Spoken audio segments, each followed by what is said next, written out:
Rob, thanks for joining me. Let's start right at the beginning. Who are you, and what does your business do? My name is Rob English. I am the founder of perfecthairhealth.com, and we run an educational resource and consumer advocacy related website for people dealing with hair loss disorders. I feel like you said that before. That was very polished.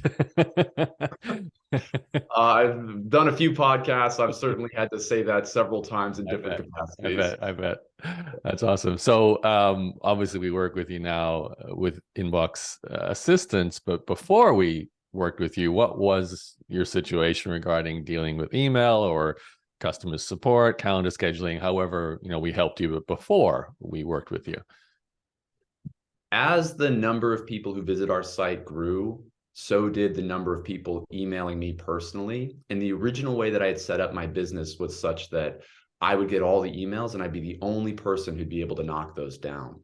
And at a certain point, the scalability of that completely broke and fell apart. And so rather than focus on working on the business, I was spending between 25 to 35 hours per week just trying to get my inbox down to a few hundred unanswered emails.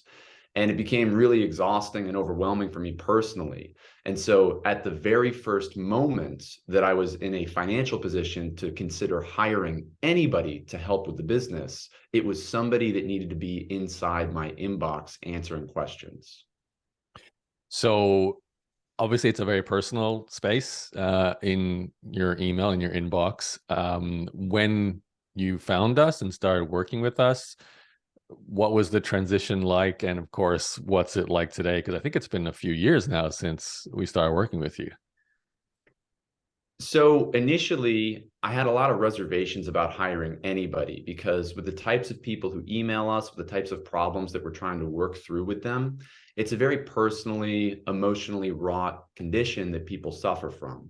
And you also not only have to have that level of empathy, you also have to have a clear understanding of the scientific differences across different interventions that might be appropriate for these people. And so you have to have full mastery over the resources that we already have inside of our site. You also have to have full mastery over the way that we might position email information. And what I liked about InboxDone was that when I initially had connected with your team and gone through the call together, what you had brought up is that the people that you work with and hire are individuals who have a proclivity toward going through your email history. So for me, that was tens of thousands of email at the time, and figuring out how to best position content toward new emailers in the way that you would write those emails. And then making decisions selectively and through training with you based off of whether they need to reply as you or on behalf of you. And having at least that understanding of the workflow for InboxDone gave me enough confidence to at least try the service. The person that you had originally partnered with me turned out to be amazing. And over a course of about 2.5 months, we were able to ramp them up entirely to managing all of my inbox questions and replies. And not only that, but beginning to schedule calls for me. And then over time, as my confidence in that individual grew, so did my ability to offload more work projects related to content generation, related to everything else that's operational inside of our site. Yeah, you have a big membership community, don't you? So correct me if I'm wrong, but are we involved with supporting those people as well? Yes. So one of the things that we were able to do is that we were able to take some of the people that we hired from InboxDone, not just in the inbox, but also place them inside of our community as community liaisons and basically train them up to be experts in what types of questions people are going to be asking and where the answers to those questions are in terms of resources. So we built these databases for which people could pull from on the community liaison side to support our members.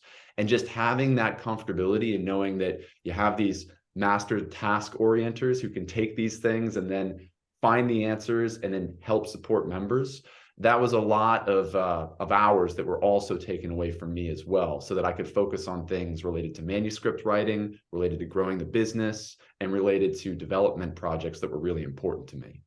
Yeah, that's awesome, Ron. Great to hear. Last question. This is a common one, I think, for anyone who starts considering email, and you already touched on it, email outsourcing. If you're an expert in your field, or you just feel like, how can someone answer, like you said, a scientific question or a question that I have the experience to answer, but how could an assistant just come in and answer such a high level question? How did you experience the, like, I can imagine, I know I went through this, you would have been checking how the person replied and did they give the right answer to that very technical question, or how did they find the answer to deal with something, especially in your case, with it being such a scientific health related topic? How does the transition go? And how did you deal with that doubt, I guess, around them not having the expertise? I'm a really big believer in mistake-based learning and allowing people to give their best effort for something, and then failing and giving feedback is a great opportunity for mistake-based learning. Fortunately, with the setup of most inboxes and with most InboxDone trainers, at least in my experience, everything went into draft mode so that I would have a review opportunity for a pass, so that nothing monumentally disastrous would ever go out to a client or to a prospective client. So I never had that concern with InboxDone that something that they would send out would go horribly wrong. In fact, it was actually the opposite, because the first few drafts that were delivered were so close to my intonations and tonality and writing style, paragraph style, the way that I would sign off on an email, that I really immediately at day 5 had a lot of confidence that this relationship was going to work out, which fortunately it has long term. Wow. Okay, day 5. That was fast. That's great to hear. Rob, thank you. I appreciate the time. Your website for anyone who wants to check out what you're doing is? Perfecthairhealth.com. Okay. And yeah, thanks for your time. And I look forward to continue working with you in InboxDone. Thank you.